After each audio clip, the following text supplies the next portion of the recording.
2023년 고난주간 요한복음 기적 시리즈 두 번째 시간 신하의 아들을 고치신 사건에 대한 이야기입니다. 자신의 삶 속에 문제를 갖고 싶어 하는 사람은 없을 겁니다. 그러나 누구도 삶의 문제를 피해갈 수는 없죠.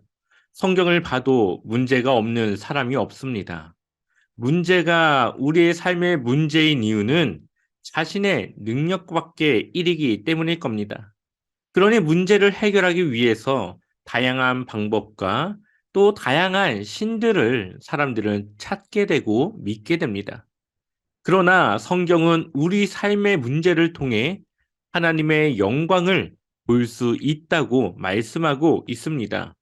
요한복음 9장 3절을 보면 예수께서 대답하시되 이 사람이나 그 부모의 죄로 인한 것이 아니라 그에게서 하나님이 하시는 일을 나타내고자 하심이라. 아멘. 눈이 먼 맹인을 향해 사람들은 그것이 누구의 죄 때문인지 묻게 됩니다. 그리고 예수님은 그것이 하나님의 일을 나타내기 위함이라고 말씀하시며 그 맹인의 눈을 뜨게 하시는 것이죠.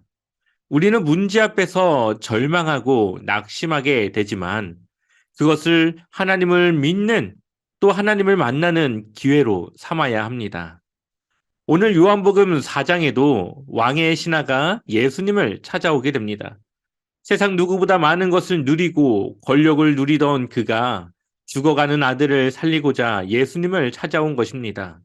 그리고 왕의 신하는 예수님이 자신의 집으로 오셔서 아들을 살려주길 간절히 부탁하고 있습니다. 그런데 예수님은 그 신하의 말에 크게 신경 쓰지 않는 듯 한마디 던지십니다. 요한복음 4장 50절에 예수께서 이르시되 가라 내 아들이 살아있다 하시니 그 사람이 예수께서 하신 말씀을 믿고 가더니 아멘. 간절히 자신의 집으로 오길 바라는 사람에게 그냥 가라. 내 아들이 살아있다라고 말씀하십니다. 그리고 놀라운 것은 그 왕의 신하가 이야기를 믿고 돌아갔다는 것입니다. 그 신하가 길을 가는 길에 만난 자신의 하인이 그의 아들이 살아있다 말하며 그 시기를 보니 예수님이 말씀하신 그때였다라는 것을 돌아보게 됩니다. 그 이후 그 집안 모든 사람들이 예수님을 믿게 되었죠. 요한복음 4장 53절을 보니까 그의 아버지가 예수께서 내 아들이 살아있다 말씀하신 그때인 줄 알고 자기와 그 온 집안이 다 믿으니라. 아멘. 믿음은 기적을 일으킵니다. 예수님의 말씀에는 능력이 있습니다.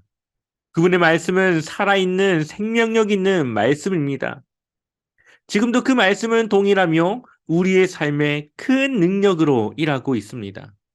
우리는 문제를 바라보는 눈을 바꿔야 합니다. 문제를 통해 낙심하지 않고 하나님을 만나는 기회로 삼아야 합니다.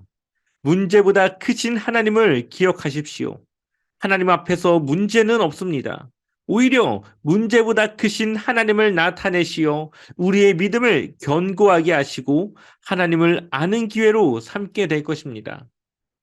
주님은 우리 진짜 삶의 문제를 해결해 주셨습니다.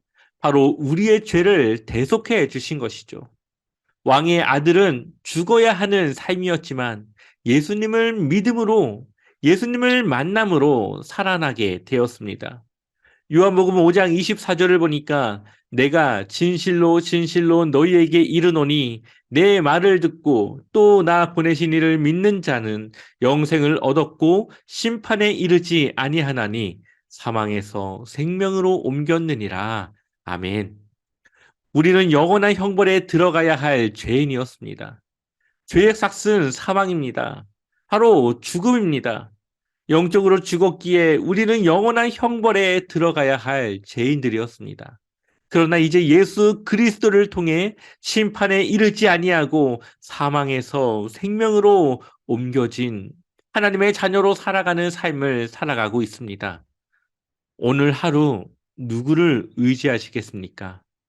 오늘 여러분에게 닥치는 문제 앞에서 누구의 도움을 구하시겠습니까? 하나님이 내 편에 서시면 우리의 문제는 더 이상 문제가 아닙니다. 오늘 여러분의 문제가 하나님을 알게 되고 믿게 되는 기회가 되길 주님의 이름으로 간절히 축원합니다.